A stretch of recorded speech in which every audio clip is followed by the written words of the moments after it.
Voilà. Donc, alors, donc, bonjour déjà à tout le monde, parce que je sais pas, j'ai pas vu tout le monde là. Il y a Catherine, Bonjour, bonjour. Bonjour Bernadette, bonjour Marie-Pascale, Gérard, Louisia, Rachel, bonsoir. bonsoir. Donc, écoutez, alors moi, ce que je vais faire maintenant, je vais simplement présenter un thème de réflexion. Je ne vais pas m'étaler, c'est juste pour la présentation qui nous permettra de faire un groupe de recherche et je vous donnerai donc rendez-vous, donc lundi, je ne sais plus combien, on sera le combien lundi, euh, donc c'est Le lundi, 2 ou le 3. Le 2, je crois. lundi 31, Ah, 31 31. à 18h30 pour ce thème. Alors, le thème est simple, hein. Nous avons pendant une année étudié un livre qui s'appelle Les voies de la direction divine, euh, qui pose les questions essentielles au niveau existentiel, essentiel, existentiel. On avait vraiment ce lien. C'est-à-dire toutes les questions que les gens se posent en chemin, le sens de la vie, le pourquoi de la souffrance, le sens de pourquoi l'homme, et les voies de réflexion divine nous ont aidé un petit peu à répondre à certaines questions difficiles, comme le sage qui souffre, le mécréant qui prospère, etc. Donc ça, c'était le thème que nous avons. Et derrière ça, on sait que ce livre-là est une introduction en même temps à la Kabbale. Et tous les échanges qu'on a eus ensemble, je vois bien les intérêts, Bernadette ne va pas me contredire, les intérêts que vous avez pour tout ce qui est métaphysique. Et moi, la question que je pose, c'est justement parce qu'on sait que quelqu'un qui étudie la Kabbale, c'est pas simplement pour avoir de la science dans la tête, c'est parce il cherche le sens. Donc, il y a une démarche spirituelle derrière. Mais est-ce que cette étude peut suffire? C'est ça ma question. Est-ce qu'on peut se contenter d'une étude kabbalistique et est-ce qu'il n'y aurait même pas aussi des dangers là-dessus? Vous allez voir que certains enseignants vont mettre des précautions, disant on ne peut pas étudier ça avant ça, etc. C'est le thème de réflexion. Et moi, je viens vous dire ici que il y a dans toutes les traditions, hein, il y a ce qu'on appelle la voie de la connaissance, d'accord? Jnana Yoga pour ceux qui font du yoga. Il y a la voie du cœur, Bhakti Yoga pour ceux qui font du yoga.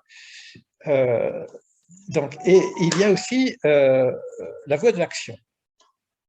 Je ne sais plus comment on dit ça pour le yoga. En tout cas, nous avons aussi la voie de l'action. La voie d'action, c'est des personnes qui étudient qu'est-ce que je dois faire dans ce monde, comment je peux me comporter, quel est mon chemin, mais qu'est-ce que je fais. Alors, tout le monde cherche sa voie. Donc, la question est là, c'est que est-ce que je garde une voie stricte ou est-ce qu'il y a une possibilité de convergence de ces trois voies? Alors, il y a des textes qui sont très précis là-dessus, hein. Est-ce qu'on peut dissocier maintenant le cœur de la tête? Est-ce qu'on peut dissocier l'action et la réflexion? J'ai repris juste pour cette introduction, et puis ça va être notre sujet de la semaine, donc du 31 janvier à 18h30. J'ai regardé dans la Picca à vote, parce qu'il y a d'autres textes hein, qu'on va partager.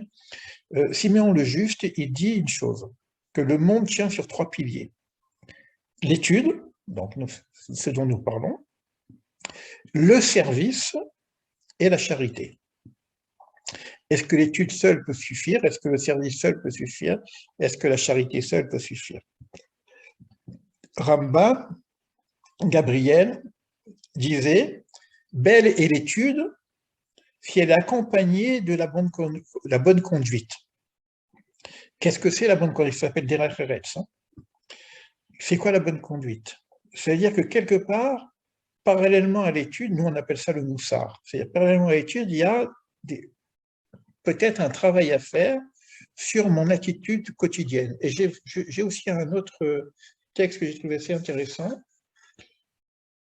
Voilà, ça c'est Rabbi Eliezer qui disait « Celui dont la sagesse, la science, surpasse, est plus grande que ses actions, ressemble à un arbre qui a beaucoup de branches et peu de racines. » voyez, donc on voit bien que faire aussi être vigilant lorsqu'on met trop de branches et si on ne travaille pas sur les racines. Alors, c'est quoi les racines? Je vous ouvrirai peut-être un livre qui s'appelle Le palmier de Déborah, qui reprend un petit peu ces idées-là, mais qui va principalement ce qu'on appelle ça l'imitation de Dieu pratiquement. C'est-à-dire de la même façon que Dieu est longamine, qu'est-ce que ça veut dire pour moi être longamine? De la même façon que Dieu est chesed, est bonté, qu'est-ce que ça veut dire pour moi être bonté? Comment moi je peux, dans ma vie quotidienne éventuellement.